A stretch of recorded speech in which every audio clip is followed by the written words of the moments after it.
తెలంగాణ రాష్ట్ర ప్రభుత్వం ప్రతిష్టాత్మకంగా చేపడుతున్న ఇందిరమ్మ ఇల్లు, ఇందిరమ్మ ఆత్మీయ భరోసా, కొత్త రేషన్ కార్డులు, రైతు భరోసా లబ్ధిదారుల ఎంపిక కోసం పారదర్శకంగా సర్వే కార్యక్రమాన్ని చేపడుతున్నామని జిల్లా కలెక్టర్ రాహుల్ రాజ్ అన్నారు.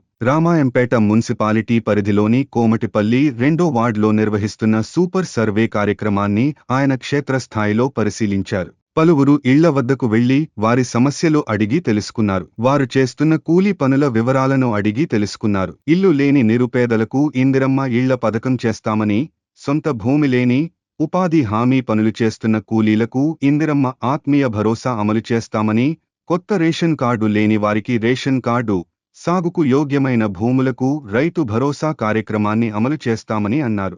ఈ కార్యక్రమంలో తహసీల్దార్ రజనీకుమారి, మున్సిపల్ కమిషనర్ దేవేందర్, మండల వ్యవసాయ అధికారి రాజు నారాయణ, మండల ప్రత్యేక కార్య శ్రీనివాస్ రావు తదితరులు పాల్గొన్నారు.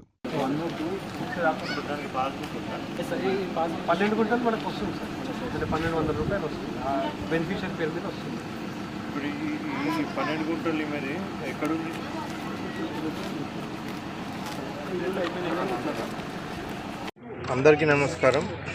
So last week honourable chief minister గారు కలెక్టర్స్ కాన్ఫరెన్స్ ఒకటి హైదరాబాద్లో పెట్టడం జరిగింది. సో అక్కడ ఇచ్చిన ఇన్స్ట్రక్షన్స్ ఏంటి అనేసి అంటే 26th జనవరి రోజు మనం ఒక 4 ఇంపార్టెంట్ ఫ్లాగ్షిప్ ప్రోగ్రామ్స్ ప్రభుత్వం చాలా ప్రతిష్టాత్మకంగా లాంచ్ చేయబోతూ ఉన్నారు. సో దాంట్లో రైతు భరోసా ఒకటి, ఇందిరమ్మ ఆత్మీయ భరోసా ఒకటి, ఇందిరమ్మ ఇల్లు ఒకటి, మళ్ళీ న్యూ రేషన్ కార్డ్స్ ఒకటి. ఈ 4 స్కీమ్స్ మనం 26th జనవరి రోజు లాంచ్ చేయబోతూ ఉన్నాం. సో ఇందిరమ్మ ఇళ్ళ సర్వే ఆల్మోస్ట్ మన దగ్గర 98% వరకు కూడా కంప్లీట్ అయిపోయింది ఇందిరమ్మ. ఇప్పుడు సూపర్ చెక్కింగ్ ఒకటి నడుస్తూ ఉంది మున్సిపాలిటీలలో ప్లస్ పంచాయతీలలో కూడా. సో ఈ సూపర్ చెక్కింగ్ ఈ రోజు కానీ రేపటికి కానీ అయిపోతుంది. సో ఇది అయిపోగానే దాన్ని బట్టి ఎవరైతే poorest of the poor eligible persons ఉంటారో సో వాళ్ళనే సెలెక్ట్ చేయడం జరుగుతుంది ఆ సర్వే ఆధారంగా. సో అది ఆల్మోస్ట్ మనకి కంప్లీషన్ స్టేజ్కి వచ్చింది ఇందిరమ్మ ఇళ్ళ సర్వే. అది కాకుండా మనకి రైతు భరోసా. సో రైతు భరోసా అంటే మనం స్టార్టింగ్ నుంచి చూసుకుంటే కూడా సో ఇంతకుముందు రైతు బంధు స్కీమ్ లాగా ఉండి ఇప్పుడు రైతు భరోసా కింద మనం ఏంటంటే 6,000 పర్ సీజన్, టోటల్గా 12,000 పర్ ఇయర్ మనము రైతులకు ఇవ్వడం జరుగుతుంది. సో దీంట్లో యొక్క ముఖ్య ఉద్దేశం ఏంటంటే ఈ స్కీమ్ యొక్క ముఖ్య ఉద్దేశం ఎవరెవరైతే వ్యవసాయం చేస్తూ ఉన్నారో వ్యవసాయ యోగ్యమైన భూములన్నిటికీ కూడా మనం ఇవ్వడం జరుగుతుంది. అంటే ఒకవేళ వాళ్ళు వ్యవసాయం చేసినా చేయకపోయినా కానీ ఆ భూమి కనుక వ్యవసాయ యోగ్యమైన భూమి అయితే సో వాటికి తప్పకుండా కూడా ఈ రైతు భరోసా అనేది 6,000, 12,000 పర్ ఇయర్ చొప్పున మేము ప్రభుత్వం ఇవ్వడం జరుగుతుంది. సో దానికి సంబంధించిన సర్వే కూడా revenue department plus agriculture department, so ఈ 2 డిపార్ట్మెంట్తో టీమ్స్ ఫామ్ చేసినాం. సుమారుగా మన జిల్లాలో 80 టీమ్స్ ఫామ్ చేయడం జరిగింది.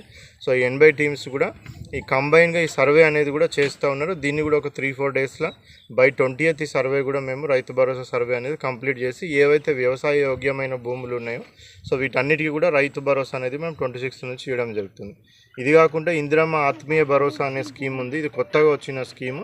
సో దీని ప్రకారం ఏంటంటే ఎవరెవరికైతే సో ఎన్ఆర్ఈజీఎస్ పని అంటే ఉపాధి హామీ పని 2023-24 ఫైనాన్షియల్ ఇయర్కి 20 రోజులన్నా కనీసం పనిచేసి ఉంటారో సో వాళ్ళందరికీ కూడా ఇందిరమ్మ ఆత్మీయ భరోసా అనేది landless agriculture poor persons labours ఎవరైతే ఉంటారో వాళ్ళకి ఇవ్వడం జరుగుతుంది.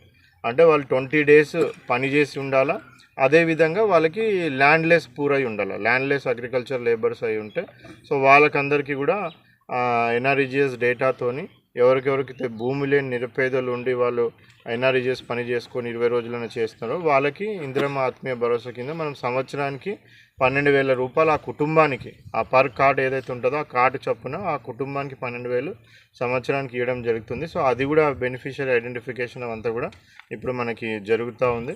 సో దీనికి సంబంధించి కూడా 26th జనవరి నుంచి మనము వాళ్ళందరికీ కూడా 12,000 6,000 పర్ సీజన్ చొప్పున 12,000 పర్ ఇయర్ చొప్పున వాళ్ళకు కూడా ఇవ్వడం జరుగుతుంది.